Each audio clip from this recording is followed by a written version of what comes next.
وعلیکم السلام ورحمۃ اللہ وبرکاتہ۔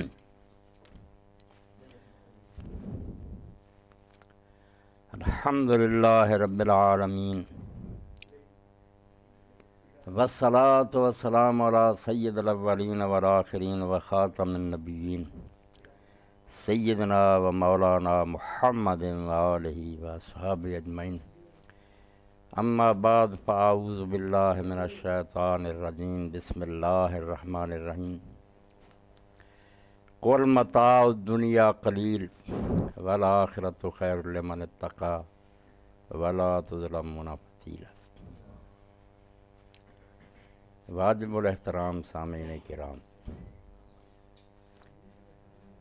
آپ سے مخاطب ہوتے ہوئے مجھے بڑی مسرت محسوس ہو رہی ہے۔ میرے اور آپ کے درمیان ایک ایسا رشتہ ہے جس سے بڑھ کر کوئی رشتہ نہیں۔ ہماری بدقسمتی ہے کہ ہم اس رشتہ کو نظر انداز کیے ہوئے ہیں، دوسری باتوں کو ہم نے ترجیح دے دی ہے، اپنے رنگوں کو، نسلوں کو، علاقوں کو، مگر ایک رشتہ جس نے مشرق سے مغرب تک تمام کلمہ گو لوگوں کو آپس میں جوڑ رکھا، اس سے بڑا کوئی تعلق نہیں۔ حضرت سلمان فارسی رضی اللہ عنہ کا نام آپ نے سنا ہوگا، ایرانی تھے، اسلام لے آئے۔ ان کے مشورہ پڑی مدینہ منورہ کے پاس خندق کھودی گئی، تو ان سے جب کوئی پوچھتا کہ سلمان اپنا نسب بیان کریں، آپ کے والد کون تھے، دادا کون تھے، ان کا ہمیشہ ایک ہی جواب ہوتا تھا، سلمان ابن اسلام۔ بس میں اور کسی باپ کو نہیں جانتا، میں سلمان ہوں اور میرے والد اسلام ہے۔ یہ بات ہے جس پر اللہ رسول نے سب سے زیادہ زور دیا کہ جب تک تم اس بات کو یاد رکھو گے کہ مشرق اور مغرب کے سب کلمہ گو ایسے ہو جیسے جسم کے ایک اعضاء، کوئی اور تعلق اس پر غالب نہیں آنا چاہیے۔ نہ کوئی سوچے میں شیخ ہوں، مرزا ہوں، سید ہوں، پٹھان، یہ باتیں نہیں ہونی چاہیے۔ اسلام کا رشتہ اور میرا اور آپ کا رشتہ تو یہ پرانا ہے کہ ہمارے آباء و اجداد بھی مسلمان تھے، مگر حدیث پاک کو جب ہم سنتے تو حیرانی ہوتی ہے کہ یہ کلمہ اللہ کے ہاں اتنا مقدس ہے، اس کا اتنا احترام ہے کہ رسول کریم علیہ الصلوۃ والسلام نے حضرت زید ابن حارثہ رضی اللہ تعالیٰ جن کو بیٹا بنایا ہوا تھا پرانے طریقہ کے مطابق، لوگ ان کو زید ابن محمد ہی کہتے تھے، اور قرآن مجید میں کسی صحابی کا نام نہیں آیا سوائے حضرت زید کی، نہ ابو بکر ہے، نہ عمر ہے، نہ عثمان علی، کسی کا نام نہیں۔ ویسے اوصاف بیان ہوئے مگر سورہ احزاب میں زید کا نام ہے، نام لے کر ان کا اللہ نے ذکر کیا، تو ایک دستے کا افسر بنا کر آپ نے انہیں بھیجا، تو وہاں ایک ایسے کافر سے واسطہ پیش آیا جو بڑا طاقتور تھا، بڑے مسلمان اس نے قتل کیے، تو مسلمانوں کا دل جو تھا غیظ سے بھرا ہوا تھا، بالکل جلے ہوئے تھے کہ یہ قابو آیا اس کی بوٹیاں اڑا دیں گے۔ اب وہ کافر قابو آ گیا، حضرت زید کے گھیرے میں جب آ گیا تو اسامہ ابن زید، تو اس نے لا الہ الا اللہ کہہ دیا، حضرت اسامہ نے نہیں چھوڑا، زید کے بیٹے تھے، قتل کر۔ رسول کریم علیہ السلام کو جب اطلاع ہوئی تو اتنے غضب میں حضور آئے اور آپ نے فرمایا، اسامہ تو قیامت کے دن اس لا الہ الا اللہ کا کیا جواب دے گا، اللہ کے ہاں تو کیا عذر پیش کرے گا؟ انہوں نے کہا یا رسول اللہ اتنے مسلمان مارے تھے، کلمہ اس کا مجبوری کی وجہ سے تھا، جان۔ آپ نے فرمایا تو انہیں دل چیر کر دیکھ لیا۔ کس نے حکم دیا دل چیرنے کا؟ جس نے زبان سے کہہ دیا تلوار میان میں کر لینی، اس کو جو تو انہیں قتل کیا۔ اور اس کا نتیجہ یہ نکلا کہ جب ہماری بدقسمتی سے حضرت علی رضی اللہ عنہ خلیفہ ہوئے تو آپس میں جنگیں شروع ہو گئی، تو اسامہ سے حضرت علی رضی اللہ عنہ نے کہا کہ تو ہم اہل بیت میں سے ہی ہے تو میرا ساتھ دے۔ تو اسامہ رضی اللہ عنہ نے یہ کہا کہ امیر المومن اگر آپ کہیں نا کہ شیر نے منہ کھولا ہو اس کے اندر آپ گھس جائیں تو میں اس کے منہ میں چلا جاؤں گا، مگر مسلمانوں کی جنگ میں حصہ نہیں لوں گا۔ وہ جو مارا گیا تھا میرے ہاتھ سے، نیا مسلمان، اس پر ہی حضور نے جو ڈانٹ دی تھی، میں اس وقت یہ افسوس کرتا تھا کہ کاش میں نئے سرے سے مسلمان ہوتا تاکہ یہ میرے پچھلے جرم معاف ہوتے، اتنا ڈانٹا۔ تو کلمہ گو کا اتنا بڑا احترام ہے، اور یقین جانیں آپ کسی مسلک سے بھی تعلق رکھتے ہیں، یہ بھی ایک مصیبت بن گئی کہ مسلم کی پہچان نہیں کہ ہم سب رسول اللہ کی امتی، یہ کس گروہ کے ہو، کس مسجد سے تعلق رکھتے ہو، یہ ہماری بدقسمتی ہے۔ اور اسی وجہ سے آپ دیکھتے ہیں کہ ہنود اور یہود ہمارا وہ نقصان نہیں کر سکتے جو بدقسمتی سے ہم آپ ہی اپنی جڑیں کھود رہے ہیں، مسجدوں پر حملے ہو رہے ہیں، ایک دوسرے کے ساتھ نماز نہیں پڑھتے۔ کوئی نہیں سوچتا کہ قرآن مجید نے دو ولادتوں کا ذکر کیا۔ قرآن مجید کا ہم پڑھیں نا، ایک ماں باپ تو وہ ہیں جس سے میں اور آپ پیدا ہوئے، ان سے ہماری جسمانی ولادت ہوئی ہے، یہ باڈی ہمیں ملی ہے ان کے پیٹ سے۔ قرآن مجید میں آپ دیکھتے ہیں اللہ کے بعد سب سے بڑا ان کا احسان اللہ نے بیان فرمایا، اور یہ کہا کہ جو والدین کا نافرمان جنت میں داخل نہیں ہوگا۔ مگر ایک اور ولادت کا ذکر کیا اللہ پاک نے سورہ احزاب میں کہ رسول کریم علیہ السلام کے ازواج مطہرات جو ہیں حضور کی بیویاں، ان کو کہا وازواج امہاتہم، حضور کی جو بیویاں ہیں یہ مومنوں کی مائیں ہیں۔ جب وہ مائیں ہیں تو حضور پھر والد ہیں نا صحابہ، اسی لیے اپنے قرآن مجید میں بین السطور لکھتے تھے وہاب اللہ، کہ حضور باپ ہیں، آپ کی بیویاں امت کی مائیں۔ یہ ایک نیا خاندان ہے، مشرق مغرب کے سب مسلمانوں کا، وہ پرانے خاندان بھول جاتے ہیں۔ اسی کو علامہ اقبال فرماتے ہیں نا، فارغ اگ باب و امام باش، باپ ماں چاچوں کو بھول جا، یہ چھوڑ کے اس خاندان سے فارغ از باب و امام باش، ہم تو سلمان زادہ اسلام باش، سلمان کی طرح اسلام کا بیٹا مان۔ جب کوئی پوچھے کون ہے، اسلام کا فرزند، میرا اسلام باپ۔ تو رسول اللہ کی اولاد ہونا میرے آپ کے لیے انتہائی بڑا شرف ہے۔ جو ہمارے جسمانی باپ تھے نا، اللہ ان کو بھی جنت دے، مگر حضور کی اولاد ہونا، ذریت مانوی، کہ سارا مشرق مغرب کا جو اہل اسلام کا گروہ ہے حضور کی اولاد۔ اسی لیے قرآن مجید نے کہا انما المؤمنون اخوہ، حضور کی بیویاں مائیں ہیں اور ایمان والے سارے بھائی۔ تو اس رشتہ کی وجہ سے آپ کا یہ اکٹھا ہونا میرے لیے بڑی مسرت کی بات۔ یہ بچے نے کہا ہم سب مصر کے لوگوں کو اکٹھا کر رہے ہیں، میں نے کہا یار مصر کے لوگوں نے آپ ہی ایجاد کر لی ہیں، ہم ہیں سارے مسلم، حضور کی امت، اور انشاءاللہ حضور کے جھنڈے تلے ہوں گے۔ اور رسول کریم علیہ السلام سے تعلق یہ ہم سب گروہوں میں ایک نقطہ اشتراک ہے۔ اور باتوں میں اختلاف ہوا، کوئی کہتا میں اس بزرگ کو مانتا ہوں، کوئی سے اس امام کو، رسول اللہ پر تو اختلاف نہیں ہے کہ رسول کریم ہم سب کے پیشوا ہیں، رہبر ہیں۔ اس لیے حضور کی امتی ہونا اس سے بڑا کوئی شرف نہیں، نہ اس سے بڑی کوئی بات سوچنی چاہیے۔ یہی سب سے بڑی بات ہے کہ اللہ نے حضور کی امت میں ہمیں پیدا فرما دی، اور امت کے جو لوگ ہیں ان کو بھی اس بات کا اعتراف ہے، مانتے ہیں۔ میں دیکھتا ہوں کہ جب اعلیٰ حضرت احمد رضا خان بریلوی رحمۃ اللہ علیہ نعت کہی، کتنی بڑی بات فرماتے ہیں کہ رسول کریم علیہ السلام کیا ہے، وہ کمال حسن حضور ہے کہ گمان نقص جہاں نہیں۔ حضور کو اللہ نے وہ حسن دیا ہے کہ جہاں یہ وہم بھی نہیں کیا نہیں جا سکتا کہ کوئی نقص ہوگا، کوئی خامی نہیں۔ وہ کمال حسن حضور ہے کہ گمان نقص جہاں نہیں، یہی پھول خار سے دور ہے، یہی شمع ہے کہ دھواں نہیں۔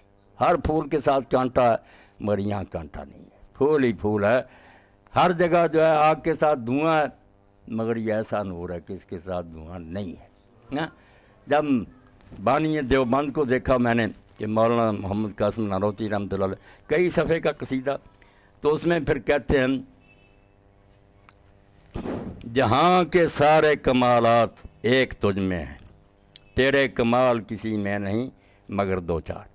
سارے جہان کی خوبیاں جس ایک میں اکٹھی ہیں وہ ہیں محمد صلی اللہ علیہ وسلم، باقی جتنے ان میں بانٹ کر ہے، کسی میں کوئی کمال ہے کسی، جہاں کے سارے کمالات ایک تجھ میں ہیں، تیرے کمال کسی میں نہیں مگر دو چار۔ اور اہل حدیث علماء میں سے نواب سید صدیق رحمۃ اللہ علیہ بہت اعلیٰ قصیدہ عربی زبان میں کہا، اس میں فرماتے ہیں لم یخلق اللہ القدیر و عدیلہ، قادر مطلق خدا نے رسول اللہ کا کوئی ثانی نہیں پیدا کیا۔ جو آپ کو بنایا نا، نہ کوئی ایسا بنایا نہ بنائے گا، فی عزت و فضیلت و ضیائی، جو شان اور مرتبہ آپ کو دیا مخلوق میں سے کسی کو نہیں دیا، بے نظیر اور بے مثال۔ جس طرح اللہ کی کوئی مثال اور نمونہ نہیں، حضور کی مخلوق میں کوئی مثال نہیں۔ تو اس سے بڑا انعام اللہ کا کیا ہوگا کہ خاتم النبیین اور سید الاولین والآخرین کی امت میں ہمیں پیدا فرمایا۔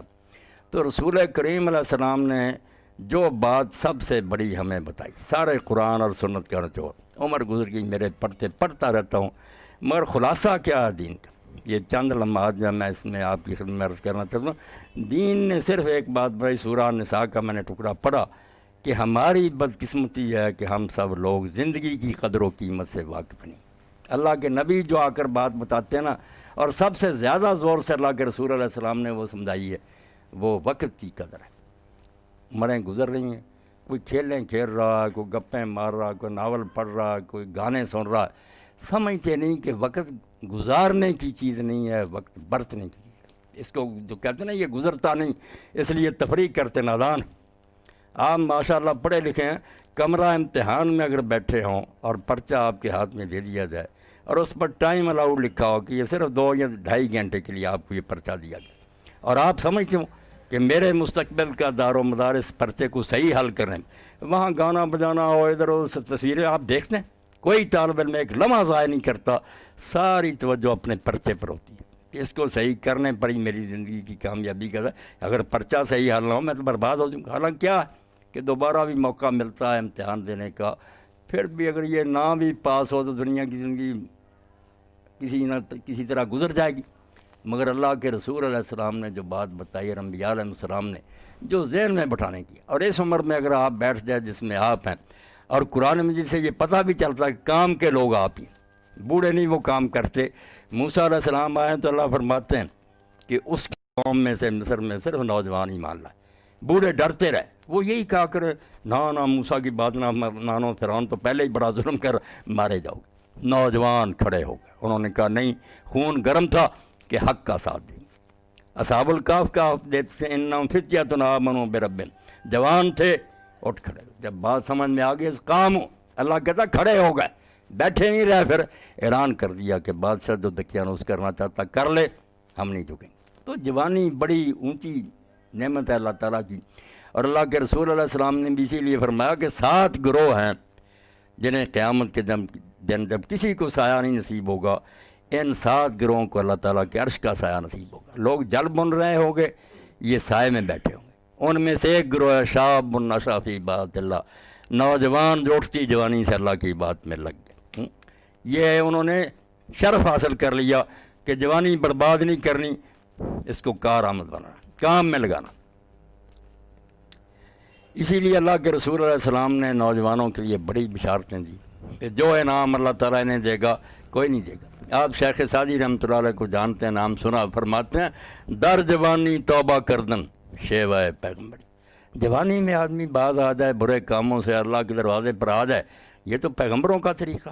وقت پیری گرگ ظالم میشود پرہیزگار، جب بڑھاپا آ جاتا، دانت نہیں رہتے منہ میں، پھر تو جو ظالم بھیڑیا ہوتا ہے وہ بھی ولی بن جاتا کہ میں نہیں کسی بھیڑ کو کھاتا، کھانا کس سے، دانت ہی نہیں رہتا۔ جب کھانے کا وقت تھا اس وقت توبہ کرتا تو بات تھی۔ تو آپ لوگ اللہ توفیق دے اگر اس بات کو ذہن میں بٹھا لیں کہ آپ پرچہ امتحان میں، یہ دنیا جو ہے نا جس میں ہم رہ رہے ہیں یہ بالکل ایگزامینیشن ہال ہے۔ مجھے آپ کو پرچہ دے دیا گیا اور ٹائم الاؤڈ، نفی تری زندگی، کوئی نہیں کہ یہ لامحدود ہے جب تک جیتے جیتے رہیں گے، نہیں، کوئی نہیں جانتا کب واپس بلا لیا جائے۔ اللہ نے جب دنیا میں بھیجا کتاب موجرہ لکھ دی ہے تحریر کہ اتنے دن کے لیے اس کو بھیجا جا رہا۔ اس لیے آپ دیکھتے ہیں کہ یہ بھی نہیں طریقہ کہ بوڑھا ہو کر ہی مرے، اس لیے نوجوان جو ہیں وہ مطمئن ہیں کہ چلو بوڑھے ہوں گے، دیکھ کون جانتا بڑھاپا آئے گا ہی نہیں۔ یہ ایک ہی لمحہ میں آپ نے لاکھوں آدمی دیکھے، زمین بہت ہو گئی، لاشیں بھی کئی لوگوں کی اب تک نہیں نکل سکی۔ اس لیے مجھ میں اور آپ میں سے کون جانتا کہ اس کی زندگی کے کتنے دن باقی ہیں۔ تو اللہ کے رسول علیہ السلام نے قرآن مجید میں یہی بات سمجھائی، والذین هم عن اللغو معرضون۔ یہ سورہ مومن کے شروع میں آتا کہ ایمان والے آدمی کے پاس وقت ہی نہیں ہوتا کہ وہ فضول دندوں میں لگا لے، اس کے لیے کوئی تفریح نہیں، کوئی گانا نہیں، کوئی تماشا نہیں، اس کو تو پرچے کی پڑی ہے کہ یہ وقت ختم ہو رہا ہے، میں کوئی کام کروں، مرنے کے بعد اس خدا کے پھر دوبارہ سامنے جانا جس نے دنیا میں بھیجا، کچھ کر لوں۔ اس لیے سب سے بڑی بات جو قرآن و سنت میں بیان ہوئی نا، خلاصہ، باقی اسی کی تفصیل ہے کہ وقت کو ضائع نہ کرو، یہ عمر جو ہے نا اس کی قدر کرو، ایک ایک لمحے کو سمجھو کہ قیمتی موتی ہے جو ہاتھ سے نکل رہا ہے، یہ دوبارہ نہیں آئے گا۔ اسی لیے حضرت امام شافعی رحمۃ اللہ علیہ کہتے تھے قرآن مجید میں سے کچھ بھی نازل نہ ہوتا، صرف سورہ والعصر نازل ہوتی، چھوٹی سی ہے، والعصر ان الانسان لفی خسر، 3 آیتیں، مگر فرماتے ہدایت کے لیے یہی کافی تھی کہ اللہ نے کہہ دیا تیزی سے گزرتی عمر پر نظر دوڑا، یہ تیزی سے گزر رہی ہے، تیرے ہاتھ سے یہ لمحے چھوٹتے جا رہے ہیں، اور ساری دنیا کی دولت تو خرچ کر دے، گزرا ہوا وقت واپس نہیں آنا، اور آئندہ کی کوئی امید نہیں۔ حضرت سیدنا شیخ عبد القادر جیلانی پیران پیر رحمۃ اللہ علیہ فرماتے ایک وقت تھا جو گزر گیا، وہ واپس نہیں آ سکتا، زمین آسمان کے خزانے بھی ہم دیں لوٹ نہیں سکتا۔ ایک وقت وہ ہے جس کی امید رکھتے ہیں، یہ موہوم ہے، وہم ہے کہ شاید وہ آئے گا، کوئی یقین نہیں آئے گا ہی نہیں۔ تیرے پاس صرف حال ہے، جو لمحے نا اب تیرے یہی ہیں، ان کو برتنا برتے ورنہ گزر جائیں گے۔ اور صرف یہ نہیں کہ گزر گئے، گلے میں یہ لعنت کا توق بن گئے۔ جب اللہ کے سامنے پیش ہوگا اس وقت حضور علیہ الصلوۃ والسلام فرماتے ہیں ایسی باتیں ہیں جن کے جواب دیے بغیر کسی آدم کے بیٹے کو اللہ تعالیٰ قدم ہی نہیں ہلانے دے گا، ان کا جواب دے۔ ان میں یہ بھی ہوگا کہ ان عمر ہی تھی معافنا، عمر جی تھی کس میں برباد کر کے کیا کام کیے اس میں؟ ان شباب ہی فی معافنا، جوانی جی تھی کن دندوں میں اس کو تو نے ضائع کیا؟ ان کا جواب پوچھا جائے گا۔ اسی لیے رسول کریم علیہ السلام فرماتے ہیں کہ ما من احد یموت الا نادما، یہ ایسی بازی ہے کہ جیتنے والے بھی پچھتائیں گے اور ہارنے والے بھی پچھتائیں گے، جو مرے گا پچھتائے گا۔ لوگوں نے کہا اللہ کے رسول یہ کیا بات ہوئی؟ فرمایا نیک پچھتائے گا کہ اور نیکی کیوں نہ کرے، وقت ملا تھا ذرا یار اور ہمت کر لیتے تو کتنے بلند مدارج حاصل ہوتے، اور برے جائیں وہ پچھتائیں گے کہ کیوں نہ باز آ گئے، کہاں گئی وہ جوانی اور دن، اب وہ آئیں گے نہیں اور یہ جہنم بڑک رہا۔ اس لیے کیوں نہ ہم نے اس وقت تک اپنی قائم رکھی اور زندگی جو تھی وہ کارآمد نہ بنا لی۔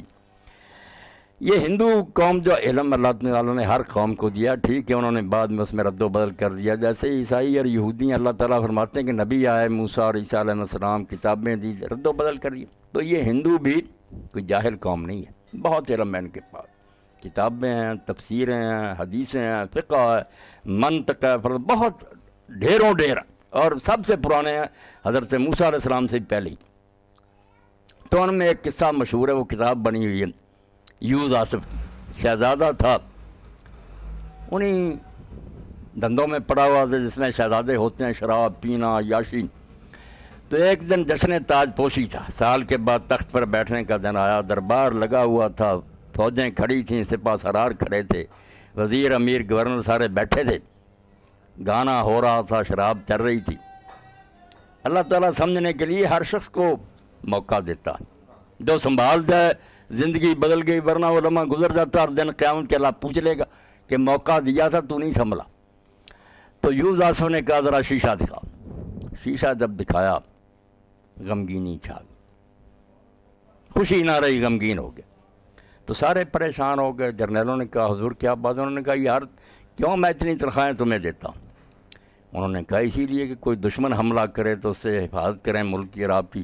اس نے کہا دشمن نے تو حملہ کر دیا، تم مجھے بچا نہیں سکی۔ انہوں نے کہا حضور کس دشمن نے حملہ کیا؟ وہ شیشے میں سفید بال نظر آ گئے نا، اب تو بچوں کے بھی آ جاتے ہیں، ورنہ یہ بڑھاپے کی علامت تھی کہ بوڑھا ہو گیا آدمی، بال سفید ہو گئے۔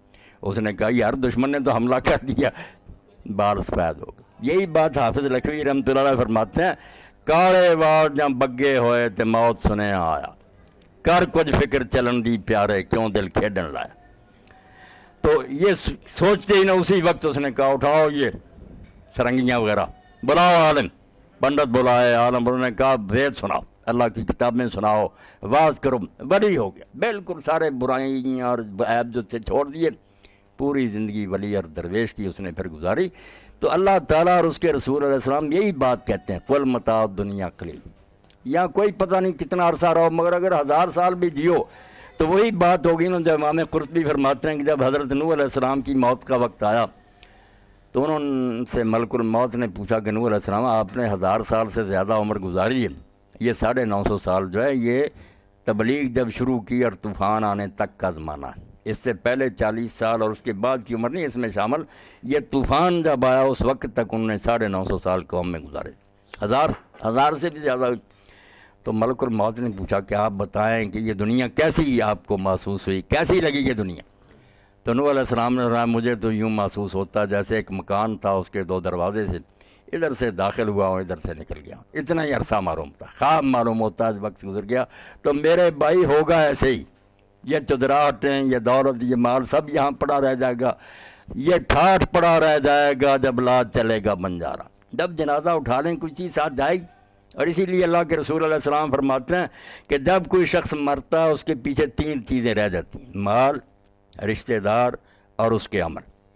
مال گھر میں ہی پڑا رہ جاتا ہے، رشتہ دار قبر میں رکھ کر مٹی ڈال کر آ جاتے ہیں، مٹھیوں میں خاک بھر کے دوست لائے وقت دفن، زندگی بھر کی رفاقت کا صلہ دینے لگے۔ یہ بھی کسی خوش قسمت کو، ورنہ وہاں کشمیر میں یہ بھی کئی لوگوں کو نصیب نہیں کہ بھائی 3 مٹھیاں ڈال دو ہمارا دوست ہے، تو زیادہ سے زیادہ یہی پھر تو امر رہ جائیں گے نا۔ تیسری چیز جس کی فکر نہیں کی تھی، ساتھ وہ دے گی، اچھے ہوں گے تو بچا لیں گے، اور اگر بدقسمتی سے دھیان نہیں کیا تو شامت زدہ ہوگا، مصیبت میں پھنس جائے گا۔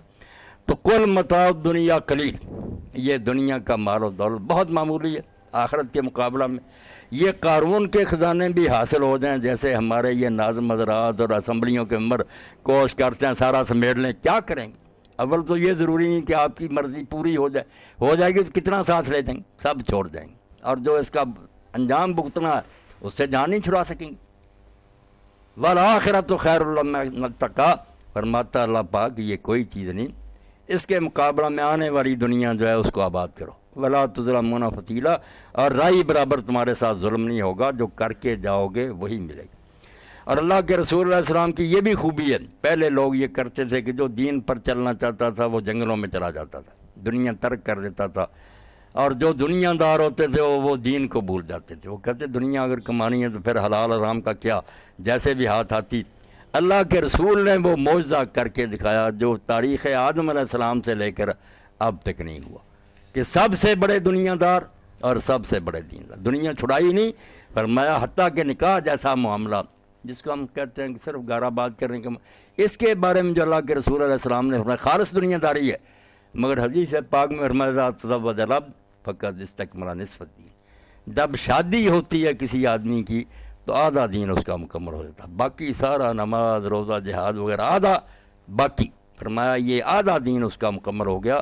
اتنی قدر و قیمت اس کی اللہ کے ہاں، اور اسی لیے جس طرح دوسری چیزوں کا حکم ہے، قرآن مجید نے حکم دیا وَأَنكِحُوا الْأَيَامَ مِنكُمْ، جو مرد عورت نکاح کے بغیر بیٹھے ہیں سوسائٹی میں ان کا نکاح کرو، حکم۔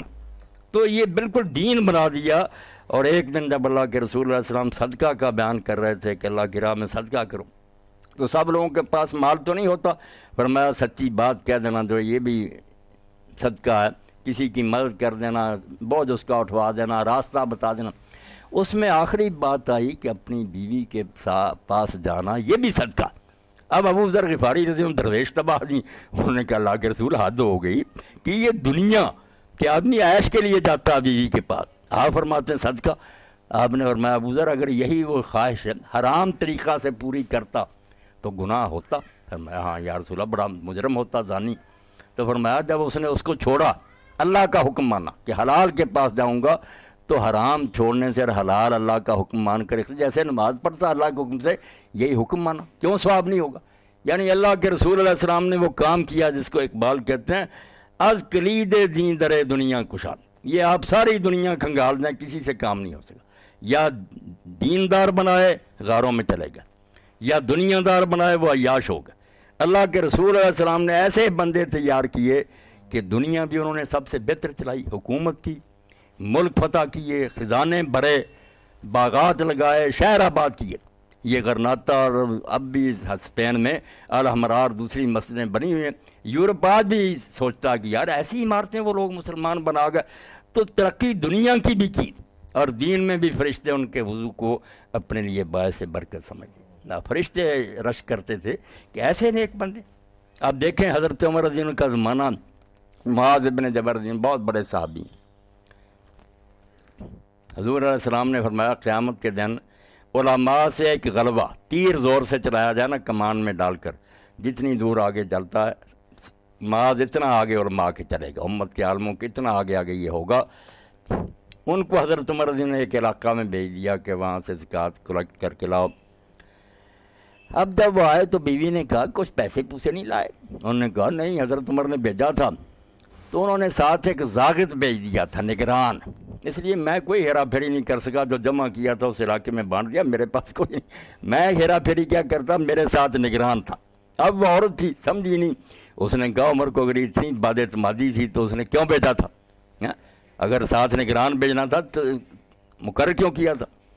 حضرت معاذ کو پتہ چلا تو انہوں نے کہا جب حضرت عمر نے شکایت کی نا کہ یار تو نے مجھے بدنام کیا، میں نے کون سا تیرے ساتھ نگران بھیجا تھا؟ اس نے کہا حضور آپ بھی بولے ہیں، وہ عورت تنگ کرتی، نگران تو ہر وقت ہے اللہ، میں نے یہ بات کہی تھی، میں کیسے اس میں ہیرا پھیری کرتا؟ اللہ ساتھ تھا۔ اللہ کہتا وَهُوَ مَعَكُمْ أَيْنَمَا كُنتُمْ، تم کہیں بھی ہوتے ہو اللہ ساتھ ہوتا، اللہ نہیں ساتھ چھوڑتا، وہ ہر وقت ہے۔ اسی لیے نیک لوگوں نے یہ حکایت لکھی نا کہ کسی بدماش نے کسی نیک بچی کو پکڑ لیا، مکان کے دروازے بند کر لیے، کھڑکیاں بند کر لی، بدکاری کا ارادہ کیا۔ بچی تھی نیک، اس نے کہا بھائی تو نے سارا انتظام کیا مگر ایک کھڑکی کھلی ہے۔ اس نے ادھر ادھر دیکھا، کہنے لگا نہیں کوئی کھڑکی نہیں۔ اس نے کہا ایک کھڑکی کھلی، کہنے لگا کون سی؟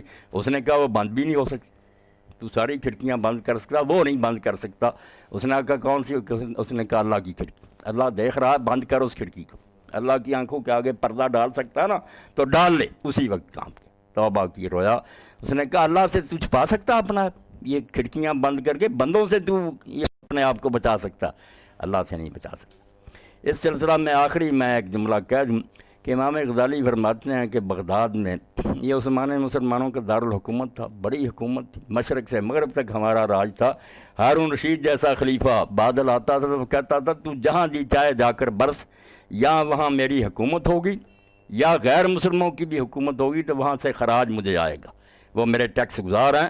مسلمان اتنی شان و شوکت کی حکومت کرتے تھے۔ تو بغداد میں ساری دنیا کے علماء اور نیک لوگ جمع تھے، رونقیں تھیں، فوارے تھے۔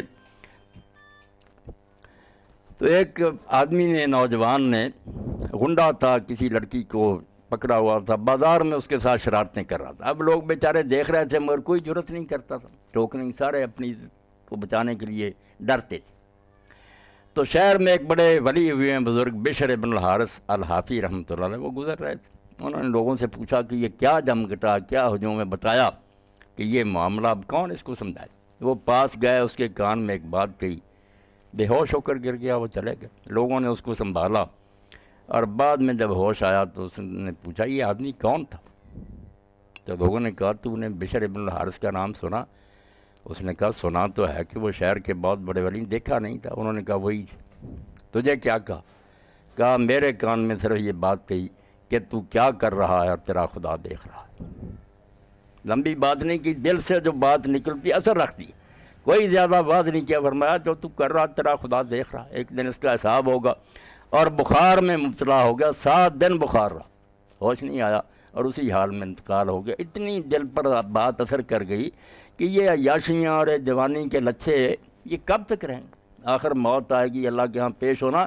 تو اللہ فرماتا والذین هم عن اللغو معرضون، یہ ایک ہی آیت جو سورہ مومنون کے ہم لکھ لینا دلوں پر کہ ہمارے پاس بیہودہ کاموں کے لیے کوئی وقت نہیں۔ لغو، ایسی کتاب، ایسی کھیل، ایسی تفریح جس کا نہ کوئی دینی نفع۔ یہ لوگ پوچھتے ہیں اسلام میں کوئی تفریح نہیں، بڑی تفریح ہے، مگر اسلام میں بے مقصدیت نہیں ہے۔ اسلام میں ایک ٹارگٹ ہے کہ جانا اس دنیا سے اللہ کا، اس لیے کھیلیں بھی وہ چنو جو با مقصد ہیں، جسم کو طاقت بخشیں، جس سے جہاد کے لیے تیاری۔ اس لیے حضور نے اپنے زمانے میں گھوڑا سواری، دریا میں تیراکی، تیر اندازی، ان کے مقابلے کراتے تھے جمعہ کی نماز کے بعد۔ خود حضور آپ تشریف لے جاتے تھے، گھوڑے دوڑائے جاتے تھے، جو ٹرینڈ ہوتے تھے 3 میل سے آتے تھے مزمر، اور جو ابھی تیار ہو رہا ہے 1 میل سے۔ اور مسجد بنو زریق تھی، کئی گھوڑے آتے، حدیث پاک میں آتا، وہ دیوار بھی چھوٹی تھی، اس کی پھاند جاتی تھی، حضور پھر خود انعام تقسیم کرتے تھے۔ تو کھیلیں بھی وہ جو مقصدیت کی حامل ہے، کہ کسی کام کے لیے تیاری کرو، صرف وقت ضائع کرنا جس کو کہتے ہیں وقت نہیں گزرتا۔ بھائی وقت گزارنے کی چیز، ہم بیٹھے تھے، گھنٹہ پونا گھنٹہ گزر گیا، یہ ہماری عمر کا اب واپس نہیں آ سکتا۔ اس لیے وقت کی قدر جس نے پہچان لی اس سے زیادہ کوئی دانا نہیں۔ اور الکیس من دان نفسہ عامل لما بعد الموت، فرمایا دانا اور عقل مند وہ ہے جو اپنے آپ کو قابو میں رکھے اور مرنے کے بعد جو زندگی آنے والی ہے اس کے لیے تیاری کرے۔ والعاجز من اتبع نفسہ ہوا وتمنى اللہ، اور احمق وہ لوگ ہیں جو کرتے من مرضی ہیں اور جب انہیں کہا جاتا تو وہ کہتے ہیں ہمیں اللہ کی رحمت کی بڑی امید ہے۔ یہ ایک فتنہ ہے جو ہزاروں سالوں سے چلا آ رہا کہ کرنی اپنی مرضی اور امید خدا کی رحمت کی رکھیں۔ اللہ اگر ایسی رحمت کرتا یہ لاکھوں کیوں مر گئے؟ یہ ظلم ایک لمحے میں، بچے بھی اور بوڑھے بھی، اس سے نہیں پتہ چلتا کہ اللہ کا مزاج ایسا نہیں جیسے ماں باپ کی رحمت ہوتی ہے کہ بچہ غلط کام بھی کرے بیچارے محبت کی وجہ سے مجبور۔ اللہ ایسا نہیں ہے، وہ محتاج نہیں ہے۔ اگر نیک کام کرو گے ان رحمت اللہ قریب من المحسنین، نیکوں کے لیے اس کی رحمت بڑی ہے، اور اگر برائی کرو گے ان اللہ شدید الانتقام، بہت سخت پکڑنے والا اور ایسی سزا دینے والا کہ کانوں پر ہاتھ رکھیں گے۔ کہ صفائی ہو گئی علاقے کی۔ اس لیے اللہ کے بارے میں یہ مغالطہ کہ کریں ہم من مرضی اور اللہ کی رحمت کی امید رکھیں۔ حضور نے فرمایا العاجز، یہ احمق اور بیوقوف ہیں کہ بوتے کچھ ہیں جو اور امید گندم کی رکھتے ہیں۔ تو اس لیے میرے بزرگوں بھائیوں مجھے خوشی ہے آپ سے مل کر. پھر بھی اگر ایسا موقع ملتا رہا آپ لوگ اکٹھے ہوں سوال آپ کی ہوں تو کریں. بات کام کی جو ہے مجھے اور آپ سب کو ذہن میں بٹھانی چاہیے کہ زندگی بے اعتبار ہے. نہ ہم اپنی خوشی سے آئے ہیں نہ اپنی مرضی سے جائیں گے. لائی قضا آئے لے چلی چلے. جب حکم ہوگا جانا پڑے گا. تو کام وہ کر لیں جو پھر ہمیشہ کے لیے ساتھ دے. زندگیاں سنور جائیں, اللہ اور رسول کی نظروں میں ہم پسندیدہ مسلمان ہو جائیں. اور اسلام کا رشتہ جو میں نے آغاز میں کیا نا, خدا کے لیے یہ مسلک اور مذہب اور ساری چیزیں بلا کر ان کو پاؤں تلے روند کر بھائی بنیں. مسلمان جو ہیں وہ تن واحد کی طرح ہو جائیں. کفار کے مقابلے میں ایک جسم کے اعضاء, ایک کو تکلیف ہو سارے محسوس کریں. ہمیں ہی سب کو یہ تکلیف ہو رہی ہے. اللہ توفیق دے اور رسول اللہ کا دامن میرے اور آپ کے ہاتھ میں رہے. اس سے بڑی کوئی ضمانت نہیں نجات کی. وآخر دعوانا الحمدللہ رب العالمین وصلی اللہ تعالی علی خیر خلقہ محمد وآلہ وسلم. نہیں بہت ہو, بات تھوڑی ہوندی بڑی کافی. ہاں الحمدللہ رب العالمین والصلاة والسلام علی رسولہ الکریم سیدنا و مولانا محمد وآلہ واصحابہ اجمعین. اللہم وفقنا لما تحب و ترضى واجعل آخرتنا خیرا من الاولی. اللہم استعملنا بسنت نبیک وتوفنا علی ملتہ واعذنا من مضلات الفتن. اللہم انصر الاسلام والمسلمین واخذل الکفرۃ والمشرکین. ربنا افرغ علینا صبرا وثبت اقدامنا وانصرنا علی القوم الکافرین. ربنا لا تزغ قلوبنا بعد إذ هديتنا وهب لنا من لدنك رحمة إنك أنت الوهاب. ربنا اغفر لي ولوالدي وللمؤمنين يوم يقوم الحساب. وصلى الله تعالى على عبد الله ورسوله خاتم النبيين سيدنا محمد وآله وأصحابه أجمعين آمين يا رب. جانا چاہن جڑے دوست جان, جے کسی نے پوچھنا تو ہن انہوں آکھو بیٹھے نے پوچھ لین. تنگ نہیں نہ کرنا چاہیے. کئی دوستوں کم کوئی لیٹ بھی شروع ہوا نا. ہاں سوال کسی ذہن جو بڑی خوشی نہ پوچھ سکتی. میرے بھائی جے تسی بلا چیزک جو بھی کوئی ہوئے نا ذہن سے پوچھو, کسی تکلف کی ضرورت نہیں. اللہ خیر نہ رکھے, مہربانی فرمائے اللہ, فضل و کرم فرمائے اللہ پاک. اے اٹھاؤ نا شاباش, تندرستی دے اللہ پاک. وعلیکم السلام ورحمۃ اللہ. خیر نہ رکھے اللہ پاک, کرم کرے. آپ شروع کر دو نا, کوئی گل ہوئے تسی آپ کرو نا, پھر بسم اللہ ہو. آپ پڑھی جا سکتے بالکل جو جی چاہے پڑھے.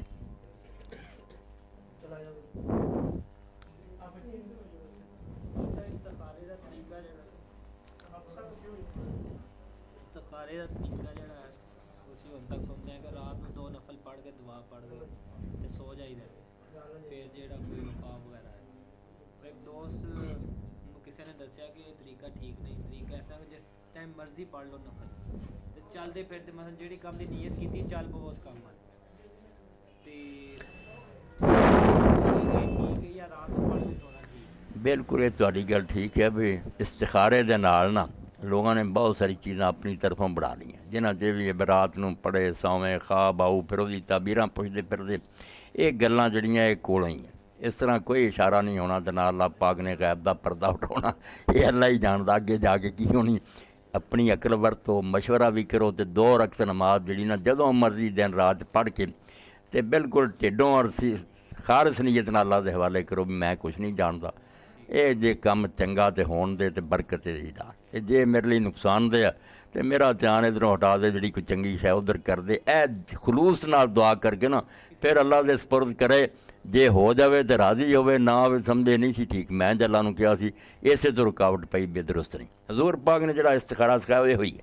کوئی خواب نہیں, کوئی اشارے نہیں, کتوں کوئی پتہ نہیں لگنا. اللہ کے دعا ہے کہ اللہ تو قادر مطلق ہے, سب کچھ جاننا ہے. نہیں کم چنگا تو روک دے, چنگا تو ہو لین. جس بندے نے کرنا ہے, جس بندے نے کام دی نیت کیتی ہے اونے ہی ضروری انہوں چاہیے کرے, بالکل کرے. اور کرے بھی نہ سچے دلوں. اے نہیں میں وقت ٹال نہیں, بالکل اللہ دے سپرد کرے کہ اللہ واقعی تو ہی جاننا. ساڈی عقل ناقص ہے, اگر یہ چنگا تو کم ہوئے تے برکت ہوئے, نہیں تے رکاوٹ پہ جائے. یہ جڑا آدھے نا کوئی قرآن مجید کا استخارہ کردا، کوئی تسبیح تے بھی کر دے، یہ ساری گلاں ہیں ایتھے، ہاں دوسرے پر ایسے بالکل ایسے شہر دی گل ہے سیر بہت وڈی رنگ دی ہو نا کمپنی ہے، رنگاں دا کام کردے تے عرفات والے اتنے آسم ہوندا سی وڈا بچہ، اکو دا بیٹا سی حاجی رشید دا، وہ دی شادی کرنی تو انہیں شہر دے بہت بڑے عالم کی نام لینا، بہت انہوں دی اولاد بھی عالم ہے، انہاں کو کرایا بھی مفتی صاحب تسی استخارہ کرو، تو مفتی صاحب دا اتنا احترام کردے بھی جدوں جانا نا، اور رشید صاحب ہوراں نے نا دروازے تو کپڑے وچھاؤنے تے جُتی بھی جڑی سی وہ میز تے رکھنی کپڑے بڑا انہوں دے دل تے احترام تھی۔ مفتی صاحب نے استخارہ کیتا جی بہت بابرکت ہے کرو، کام ہو گیا خراب، طلاق ہوئی۔ وہ حاجی رشید کہاں گا مفتی صاحب تسی تے استخارہ کیتا سی حضرت صاحب تسی آنے بڑا بہت، ہاں استخارے میں کچھ غلطی شہر نہیں کہ میرے ویکھن دی، وہ دوبارہ انہیں رشتہ لبا، پھر مفتی صاحب استخارہ کیتا، وہ بھی طلاق ہوئی۔ نادان لوگ غیب نہیں اللہ دسنا بے کیڑا چنگا ہونا دے نہیں، دعا جے کیتی نا صحیح نہیں طرح، پھر انشاءاللہ جے ہویا کم تو بالکل ٹھیک ہی ہونا، تو نہ ہویا تو پھر راضی ہو جائے پہلا ہیں۔ دعا کا ترجمہ جو نہیں ہوتا کہ اللہ تو جانتا ہم نہیں جانتے، اگر تو جانتا کہ یہ کام میری دنیا اور آخرت کے لیے بہتر ہے تو میرے لیے مقدر کر، اس میں برکت دے، اور اگر دنیا آخرت کے لیے نقصان دے فصرف عنی وصرف عنہ، مجھے اس سے ہٹا دے، اس کو پرے لے جا۔ استخارہ دا حاصل ہے جی، بہت سوال نیک عمل ہے۔ اللہ قرآن سورہ نساء اللہ صلاح کراؤ وصلو خیر، خامد بیوی فساد پاؤن اللہ دے رسول اللہ علیہ السلام نے فرمایا من خب امراتن علی زوجہا فلیس منا، جس آدمی نے یا عورت نے بیوی نو چک چک کے نا اپنے خامد دے سامنے لے آندا ٹکرا کراتا، وہ ہم میں سے نہیں، بالکل ایڈا لانتی میری امت ہی نہیں خبیثہ جے فساد پیندا سی صلح کراؤں تو بجائے دے گھر اجاڑ دیتا۔ مولانا صاحب مسجد میں داخل ہوتے وقت دعا کس جگہ پڑھی؟ جہاں جوتے اتارتے ہیں اس وقت یا کوئی بات نہیں، چھوٹی چھوٹی باتوں میں، جیسے وہ انہوں نے یہودیوں نے پوچھا تھا نا کہ گائے کس طرح کی ہو، ایسی باتوں میں پڑھنی کوئی بات نہیں، دعا ضرور پڑھنی ہے۔ دروازہ بھی جو مسجد کا ہے وہاں اگر پڑھ لیں گے پھر بھی ٹھیک ہے، اور جوتے اتارتے وقت پڑھ لیں گے، کوئی بھی اس کی کوئی وضاحت نہیں آئی، خواہ مخواہ تشدد نہیں کرنا چاہیے۔ پاؤں کا بھی مسئلہ ہے نا، پاؤں کہاں سے نکالیں؟ پاؤں دونوں جگہ ایسے کرنا چاہیے کہ باہر بھی داخل ہوں تو دایاں پہلے اور یہاں بھی جو ہے نا پہلے دایاں رکھیں۔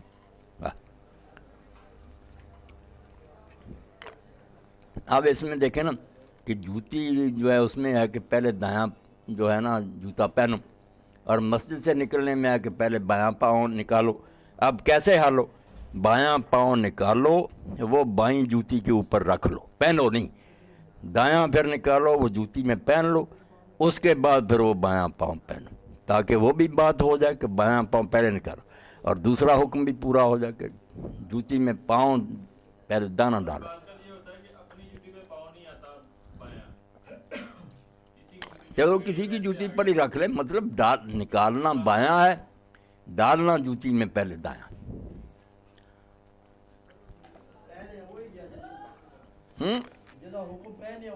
ہاں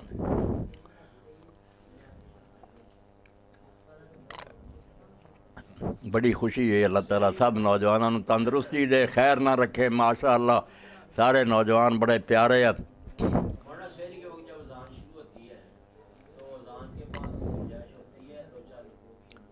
جی ہاں وہ سحری جو ہے نہیں، اس کی کوئی گنجائش، جو وقت پر اذان ہوتی ہے نا، جب ٹھیک وقت ہو جاتا فجر کا، اس کے بعد کوئی گنجائش۔ وہ پہلی اذان کا حضور نے مسئلہ بیان فرمایا تھا، جس کو غلطی سے انہوں نے نا فجر کی اذان پر لگا دیا نا، اس میں صاف آتا کہ بلال رضی اللہ عنہ جب اذان کہیں تو کھانے پینے سے نہ رکو، کیونکہ وہ ابھی رات ہوتی ہے تو اذان کہتا ہے، وہ تو اس لیے ہوتی ہے کہ لوگ تہجد چھوڑ دیں اور سوئے ہوئے جو اٹھ کھڑے ہوں۔ جب ابن ام مکتوم کہتے تھے صحیح وقت، پھر تو ایک لقمہ کھانے کی اجازت نہیں، یہ تو ایسے ہی ہوا جیسے مغرب کے وقت آپ 1 سیکنڈ پہلے کھانا شروع کر دیں جیسے اینڈ پر یہ تباہی ہوگی، اسی طرح یہ کہ وقت شروع ہو چکا آپ کھا پی رہے۔ وہ حضرت بلال نے صحیح بخاری شریف نکال کر دیکھ لیں، بلال رضی اللہ عنہ کا کہا کہ بلال رات ہوتے ہی اذان دیتا، وہ صرف اطلاع ہوتی ہے کہ وقت ختم ہونے والا، اس میں اتنا وقت بھی نہیں ہوتا تھا نا جو ہم اذان دیتے ہیں 1 گھنٹہ پہلے، وہ 10-15 منٹ تو ہوتے تھے۔ حدیث میں یہاں تک آتا کہ وہ ایسے ہی تھا کہ ایک مؤذن اترتا تھا دوسرا چڑھ جاتا تھا۔ وہ بلال رضی اللہ عنہ کی اذان تہجد کی نہیں تھی، لیرجع قائمکم، کہ تہجد پڑھنے والے بعد آ جائیں، کہ وہ سمجھیں وقت تھوڑا رہ گیا ریسٹ کر لیں۔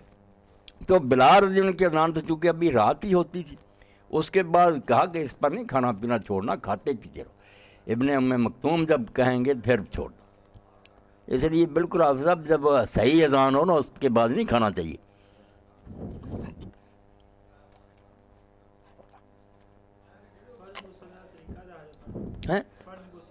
ہاں فرض غسل کا طریقہ پوچھے نا عثمان۔ فرض غسل کا طریقہ اگر مکمل کرنا ہو نا بالکل سنت کے مطابق، وہ تو یہ ہے کہ جائیں پہلے جہاں نجاست لگی ہوئی ہے وہ دھوئیں، ہاتھ دھوئیں مٹی سے یا صابن سے، پھر 3 مرتبہ دھوئیں، منہ میں پانی ڈالیں، ناک میں ڈالیں، منہ دھوئیں، ہاتھ دھوئیں، سر کا مسح نہ کریں، سر کے مسح کی بجائے 3 جو ہے نا لپیں بھر کر نا سر پر ڈالیں پانی کی، اور خوب اچھی طرح ہلائیں، ہاتھ بھی 3 مرتبہ گیلے کر کے ان کے اندر پھیریں، جڑوں تک پانی چلا دیں۔ ویسے مسح نہیں کرنا، پاؤں بھی نہیں دھونے، پھر سارے بدن پر پانی ڈال لیں۔ اس کے بعد اگر جگہ صاف ہے تو وہاں ہی پاؤں دھو لیں، ورنہ ہٹ کر دھو لیں، یہ مکمل ہے۔ اور اگر اس سے تھوڑا بھی کر لیں نا کہ صرف نجاست دھو لے، منہ میں پانی ڈال میں ناک میں ڈال لے اور سر سے پاؤں تک اچھی طرح دھو لے، کوئی جگہ خشک نہ رہ جائے، تو غسل بیٹا عثمان وہ بھی ٹھیک ہے، کوئی اس میں حرج نہیں۔ یہ زیادہ کامل تھا کہ اگر وہ پہلے وضو کی یہ چیزیں کر لیتا تو بہتر تھا، ورنہ یہ کوئی لازمی نہیں، وہ لازمی کہ سر سے پاؤں تک نا پورا بدن دھونا چاہیے۔ ہاں دونوں ٹھیک نہیں، مسح کی بجائے نا 3 مرتبہ انگلیاں گیلی کر کے پھیرنی ہیں، 3 لپیں بھر کر سر پر ڈالنی ہیں، اور پھر سارے بدن پر پانی بھر۔ اس میں نہیں مسح آیا۔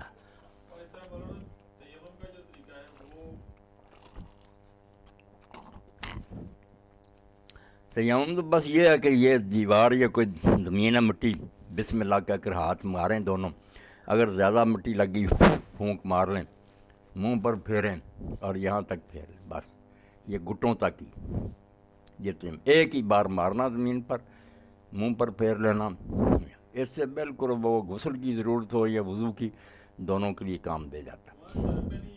نہیں، نہ سر پر نہ پاؤں پر، نہ یہاں تک ہی، بس یہاں تک، یہ گھٹوں تک ایک بھی۔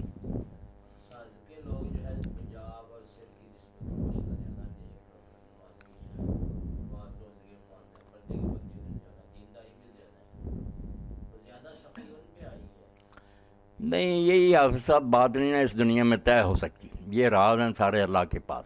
کبھی نیکوں پر تکلیف آتی ہے، وہ سزا نہیں، ان کا درجہ بلند ہوتا۔ اسی لیے ایک روایت میں آتا کہ اللہ اپنے نیک بندوں کو جن سے محبت ہوتی ہے نا مصیبت میں ڈالتا تاکہ ان کی دعائیں سنیں۔ یہ ان کو بظاہر تکلیف ہوتی ہے، مگر جیسے ڈاکٹر جب کسی کے عضو کو کاٹتے ہیں یا آپریشن کرتے ہیں دیکھنے میں تو تکلیف ہے، مگر اس مریض کا بھلا کر رہے ہیں۔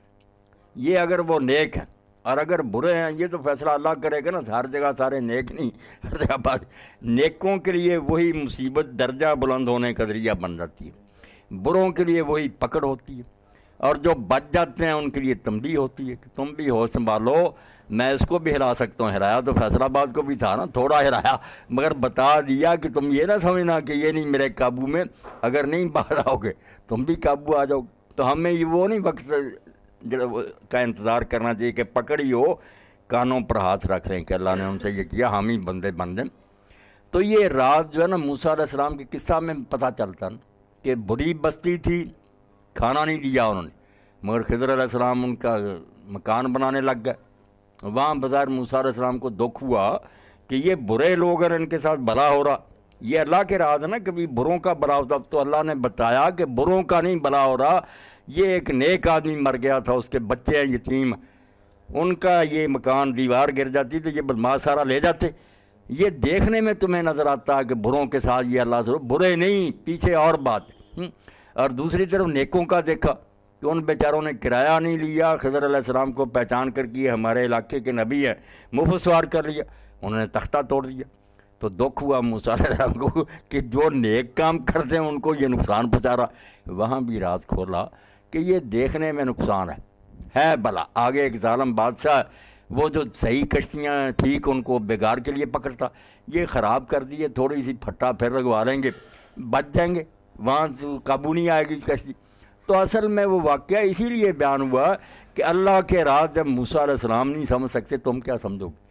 چپ کر کے مانتے رہو، جو کر رہا بہتر کر رہا۔ وہ نیک اگر ہوں گے وہاں تو بظاہر آپ لوگوں کو نظر آتے ہیں مر گئے یوں ہوگا، نہیں، وہ شہید ہوگا۔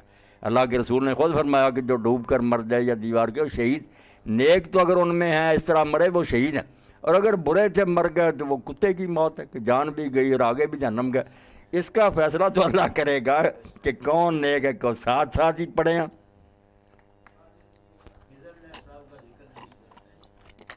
ہاں صحیح بخاری میں آتا، اللہ کے رسول علیہ السلام نے بتایا نا کہ اس بندے کا نام خضر تھا۔ یہ بھی شوشہ کئی لوگوں نے چھوڑا نا کہ نہیں قرآن میں نام نہیں، یہ لوگوں نے پتہ نہیں کہاں سے نکال لیا۔ واقعی قرآن میں تو یہی ہے کہ عبد من عبادنا، ہمارا ایک بندہ، مگر حدیث پاک میں بالکل حضرت ابی بن کعب نے پوری تفصیل سے یہ قصہ سنایا، رسول کریم علیہ السلام نے بتایا کہ اس کا نام خضر تھا۔ بڑی فضیلت بیٹا، اب بھی رکھ سکتے ہیں، ابھی چاند ختم نہیں ہوا، نہیں کوئی نہیں، ایک ایک دو کر کے رکھ لے، اکٹھے رکھ لے، جیسے جی چاہے۔ بہت ثواب بیان فرمایا کہ جو رمضان شریف کے روزے رکھے اور اس مہینے میں 6 رکھے، پورے سال کے روزوں کا ثواب ملتا ہے، تھوڑی محنت پر۔ ہاں دیکھیں نا کیسے اللہ کا انعام ہے، ایک نیکی کا نا 10 گنا ہے۔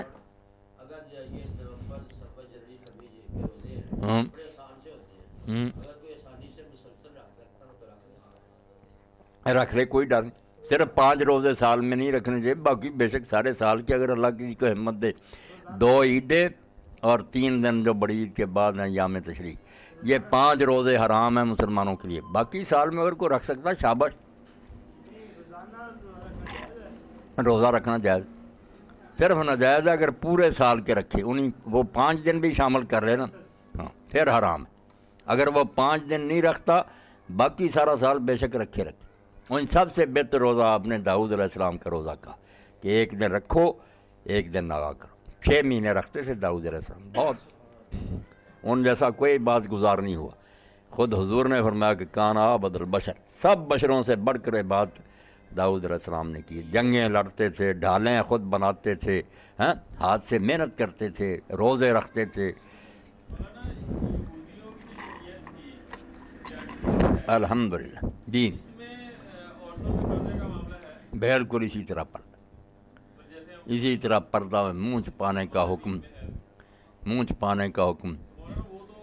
یہ تو سہیل جو بے ایمان ہو گئے عیسائی، اب یہ عیسائی ہے ہی نہیں، یہ تو دہری ہے نا جو یورپ ہے نا، ابھی یہ تو برائے نام عیسائی ہم کہتے ہیں، نہیں زیادہ ان میں سے وہ جو اللہ کو مانتے ہیں، نہ عیسیٰ علیہ السلام کو مانتے، کچھ نہیں، ان کے نزدیک دین ڈھونگ ہے۔ جو عیسائی ہے اصل وہ تو اب بھی بائبل میں لکھا نا کہ کوئی عورت سر ننگا نہ کرے، اور کوئی کلیسا میں گرجے میں نا سوال نہیں کر سکتی، یہاں تک کہ وہ مسئلہ بھی نہیں پوچھ سکتی، وہ اپنے خامد سے کہے گھر خامد آ کر پوچھے، یہاں تک پابندی ہے کہ وہ کہتے ہیں یہاں مردوں کے مجمع میں بول رہی۔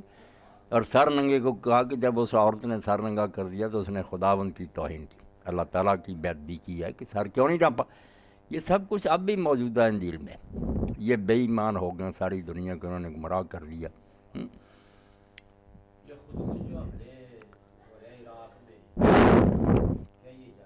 خود کچھ تو کرنے ہی پڑتے ہیں نا حافظ صاحب، ان کافروں بے ایمانوں کو وہاں سے نکالنا نہیں ہے جو آگ گھسے ہیں مسلمانوں کے ملک میں۔ اب لوگ کہتے ہیں جی کئی غریب بے گناہ بھی مر جاتے ہیں، تو بے گناہوں کا کیا کریں پھر؟ وہ اگر جان بوجھ کر انہیں مارنا چاہتے ہیں پھر گناہ گار، اگر وہ مارتے تو کسی ظالم کو، مگر دوسرے بھی مر جاتے ہیں۔ یہ تو شکر ہے کہ ہمارے علماء نے جب پہلے یہ چیزیں اختر صاحب ہوئی کہ اگر بدقسمتی سے کوئی مسلمان مرد اور یا بچے کافروں کے پاس قید ہوں، اب مسلمان وہاں چڑھائی کریں وہ ان کو آگے کر تیروں کے سامنے، تو مسلمان پھر کیا کریں؟ علماء نے کہا وہ بالکل نہ دیکھیں کہ مسلمان ہے، اگر یہ کریں کافروں نے تو یہ کار بنا لی ہے، مار دیں ان سب مسلمانوں کو، کافروں کو ختم کرنے کے لیے ان کو مارنا بھی ضروری ہوگا۔ پھر وہ جو میں نے پہلے عرض کیا وہ مرد عورتیں شہید ہو جائیں گے، ان کو شہادت ملے گی، کافر بے ایمان ختم ہوں گے۔ یہ سارے مسئلے علماء حل کر چکے ہیں اللہ کے فضل سے، ورنہ مسلمان کو احمق نہیں ہے کہ اپنے ملک دے دیں کافروں کو۔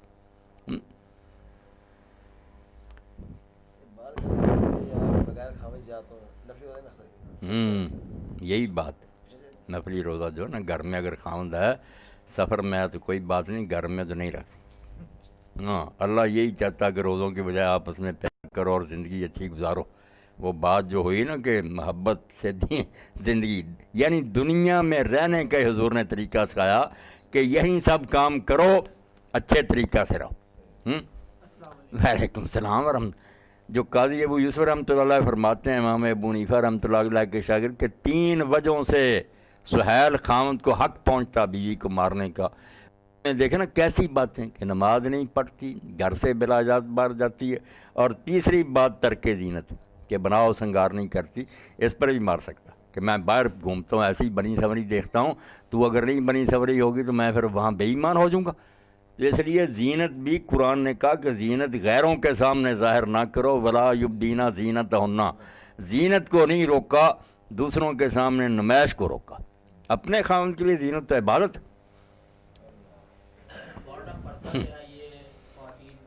امام موسیٰ کاظم کو لوگوں نے دیکھا بڑھاپے میں خوشبوئیں لگاتے ٹھیک ٹھاک رہتے، کسی نے کہا کہ آپ اس عمر میں حضرت حضور کے خاندانوں نے کہا یار اگر میں چاہتا ہوں کہ میری بیوی پاک دامن رہے تو مجھے نہیں ٹھیک ٹھاک رہنا چاہیے کہ گھر میں جاؤں تو کرے، ورنہ وہ کہا یہ بڈھا کھوس کہاں سے آ گیا، وہ غیروں کی طرف چلے جائے۔ یعنی دین کیا ہے؟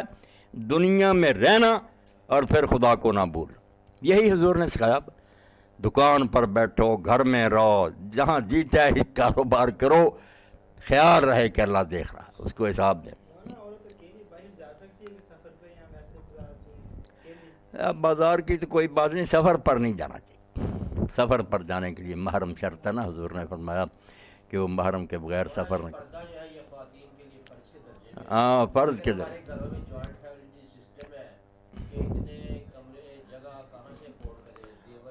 اس پر میں نے خطبے دیے ہیں حافظ صاحب، یہ جوائنٹ فیملی سسٹم کو اسلام نہیں روکتا۔ یہ جو کہتے ہیں نا مولوی حضرات کے دیور جیٹھ سے بھی پردہ کرے، یہ انہوں نے اپنی طرف سے باتیں بنائیں، لوگوں کے گھروں میں انہوں نے بہت مشکل پیدا کر دیے، کہاں بیچارے چلے جائیں، اور کتنی بار وہ بیچاری منہ چھپاتی رہے۔ یہ کوئی حکم نہیں، یہ آپ اپنی طرف سے بنایا۔ بہت خطبے ہیں میرے اس پر، جس میں میں نے 4 سٹیج جو ہے نا خطبے یہ پردے کے، کہ خاوند بیوی کا کہاں تک پردہ ہے، محرم لوگوں کے ساتھ کیا پردہ ہے، جو محرم نہیں مگر رشتہ دار ہیں یا دوست ہیں گھر میں آتے ہیں ان کا کیا پردہ، اور جو بالکل بیگانے ہیں گھر سے باہر ان کا۔ یہ 4 آیتوں حدیثوں سے واضح کیا، وہ لینا چاہیے آپ سب، گھروں میں سنانا چاہیے، ورنہ یہ تو جینا حرام کر دے، یا بالکل بے پردگی، یا پھر وہ گھر میں بھی بیچاری ہر وقت مصیبت میں پڑی۔ یہ جو کہتے ہیں نا کہ آپ نے فرمایا دیور موت ہے، اس کو ہی نہیں سمجھ پوچھا میں نے، یہ سوال ہے وہ ڈھونڈ کر حافظ صاحب کو، یہ عثمان لے کر نا بالکل بڑی تفصیل سے میں نے سب کو بیان کر دی کہ دین میں اصل پردہ کیا، اس کو پتہ پڑھنے کے بعد پتہ چلتا کہ گھر سے باہر جانے کے وقت حکم ہے کہ چہرہ چھپاؤ، وہ غیروں سے واسطہ، گھر میں کوئی چہرہ چھپانے کا حکم نہیں، مگر گھر میں آنے کے لیے اللہ نے پابندی لگا دی نا کہ اجازت لے کر آؤ، اور اجازت اس کو دو جو قابل اعتماد، اگر رشتہ دار بھی مگر بدماش ہے نہیں گھر میں داخل ہونے دینا۔ ہاں اگر وہ آ سکتا ہے گھر میں، اتنا اس پر اعتماد کرتے ہو تو پھر اللہ کہتا منہ اور ہاتھ یہاں تک یہ ننگے رکھے جا سکتے ہیں مگر بغیر زیب و زینت کے، بن سور کرنی سادہ۔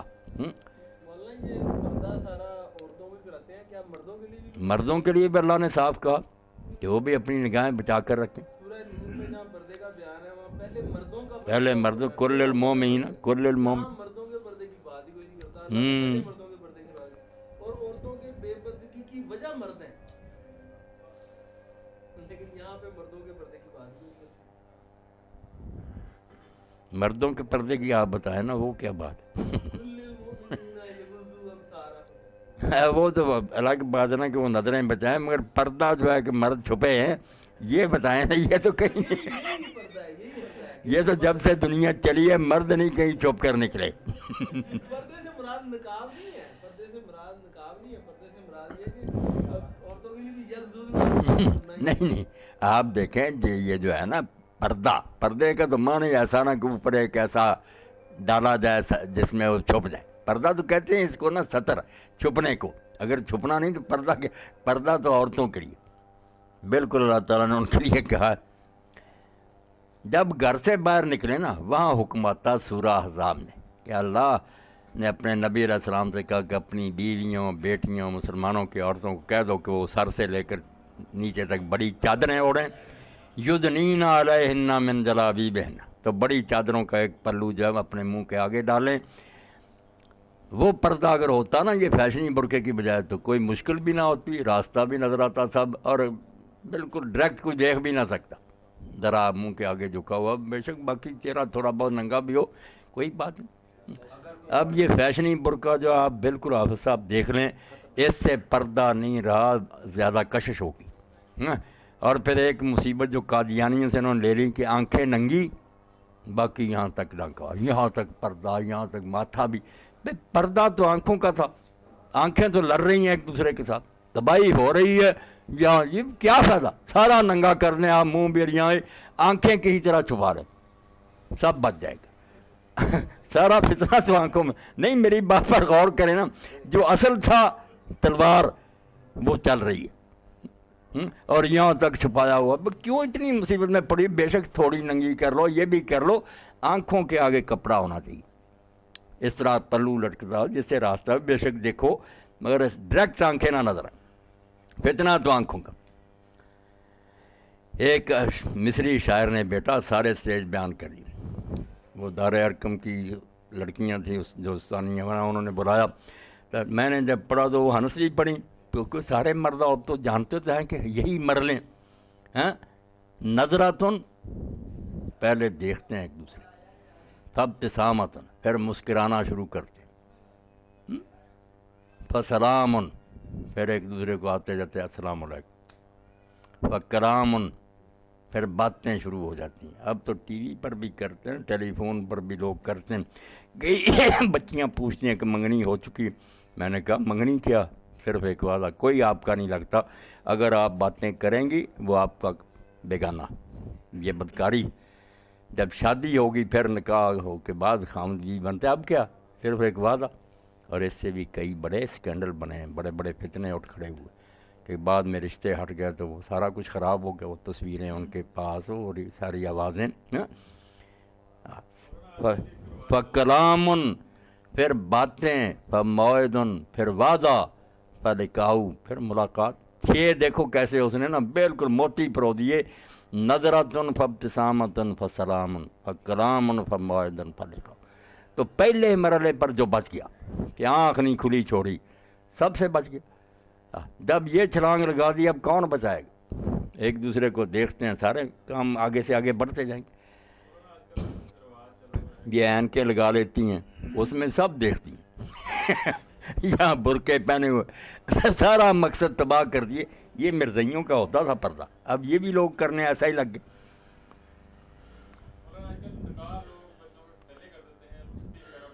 بے شک یہ جو آتی ہے نا اخباروں پر, یہ کہیں بھی صرف چادر ہی لے کر بیٹھے, مگر وہ چادر یہاں سے لٹکتی ہو, آنکھیں نہ ایک دوسرے کو دیکھ رہی ہیں, باقی منہ یہاں سے ننگا پہ کوئی نہیں. بات کریں آپ, آنکھ جو ہے یہ ایک دوسرے کو نا زخمی کر.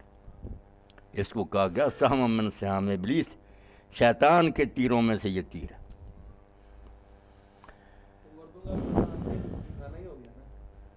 بس مردوں کے لیے حکم یہ ہے کہ نظریں جھکانا, یہ ترجمہ جو کرتے ہیں یہ بھی کر کے بچانا. جو بچانا بھی وہاں کیا, جو صحیح لفظ اگر ماسٹر صاحب دیکھیں تو غز کم کرنے کو کہتے ہیں. لفظ کا جو اصل معنی نہ نیچے کرنا, نہ جھکانا, نہ کچھ اور. جو غز ہے نا, غز کم کرنا. اگر میں پوری طرح کھول کر دیکھتا ہوں یہ سہرسہ بدماشی. اگر میں بس اس طرح کر کے دیکھتا ہوں, یعنی دیکھنے میں دلچسپی نہیں ہے, کم کرنا. یہ اب فیصلہ اندر کرے گا کہ خوب گور گور کر دیکھ رہے ہو یا پھر گھور گھور کر دیکھنے کو چھوڑ دے غزے بسر ہے کہ اس نے آنکھ چھوٹی کر لی، پھر بے شک ایک دوسرے کو دیکھیں میں کوئی بات، یہ صحیح ترجمہ ہے لفظ کا کہ نگاہوں کو بالکل کم کرو، کھولو نہیں زیادہ، پوچھیں جو جی چاہتا پوچھیں، آپ کے ذہن میں بھی سوال ہے تو کریں، یہاں کوئی مولوی والی بات نہیں، بس سارے میرے بچے جو جی چاہتا پوچھے۔ سے بھائی زیادہ سوال کرنے لگے تھے کہ آج کل نکاح کر لیتے ہیں اور رخصتی نہیں ہوتی، رخصتی ہو رہی ہے 1 سال بعد 2 سال بعد 3 سال بعد، یہ ٹھیک ہے؟ نہیں وہ چھوڑیں، رخصتی کرتے ہیں یعنی لوگوں کے اپنے رواج، شادی ہو جانے کے بعد جب نکاح ہو گیا نا پھر وہ بیٹا دونوں آزاد ملیں جو جی چاہے کریں، پھر لوگوں کی اپنی بیوقوفی ہے کہ ملنے نہیں دیتے، ہاں؟ اپنے گھر بیٹھا ہوتا ہے وہ اپنے گھر بیٹھا نہیں یہ یہ ظالم، یہ والدین بیوقوف اور نادان ہے، شادی سے پہلے ٹھیک ہے کہ میل ملاقات نہیں ہونی چاہیے، کوئی غلط کام نہ ہو جائے، جب شادی ہوگی بے شک اسی وقت وہ دونوں جدھر جی چاہتے پھر کیوں روکتے ہیں؟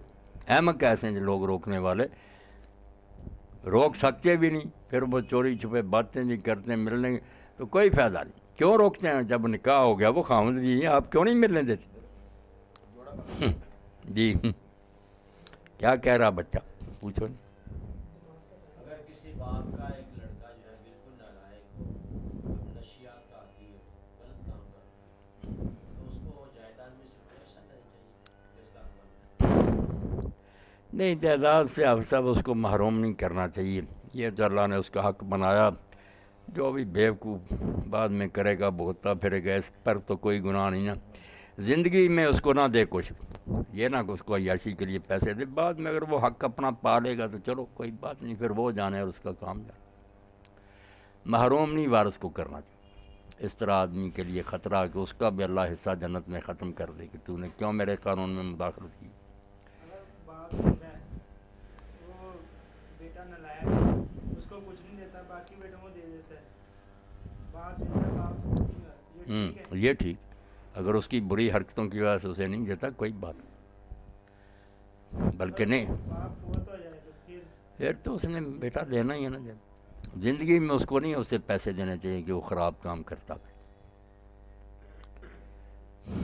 ماشاء اللہ عثمان بھائی اللہ اجر دے، بڑا اچھا ہوا، کافی دوست جمع ہو گئے، کیوں آپ صاحب تسی تو ویکھتے میرے لیے 2 بندے بھی بہ جان مینوں انج ہی ہے جائیں مجمع، میں اتنے کوئی مجمع بات ہی نہیں، توجہ نہ گل سن پاویں 2 آدمی ہوں، بسم اللہ انشاءاللہ یہ ہم نے رکھا ہے حاجی میں رکھا ہے۔ یہ کرا کریں نا آپ، بس ایسے ہی نا، کبھی کبھی نا، کبھی مجھے بلا لیا، کبھی کسی عالم کو بلا لیا، یہ سلسلہ ماہانہ چاہیے، ماہانہ نا، ہر ہفتہ بعد مشکل ہے، ماہانہ کسی نہ کسی بزرگ کو بلایا کریں۔ مولانا یہ سن کے گیا نا وہ 8 دن بعد پھر پڑے جاننا، پھر مان تالا رہنا، نہیں ماشاء اللہ توجہ نہ سارے نے سنیا، تو جنہیں سنیا بالکل پیار نہ سنیا، کہ پھر دوبارہ جو جلدی موقع ہاں سنندا پھر ایماندار تالا رہندا۔ یہ ہوایت گل تیری ٹھیک، مگر جہاں اندر کوئی اکتا نہ جان ایویں جی روز سانو اس میں یہ ویخ لو نا، اگر تے شوق ہوئے تو بالکل پھر اٹھی دن بھی کوئی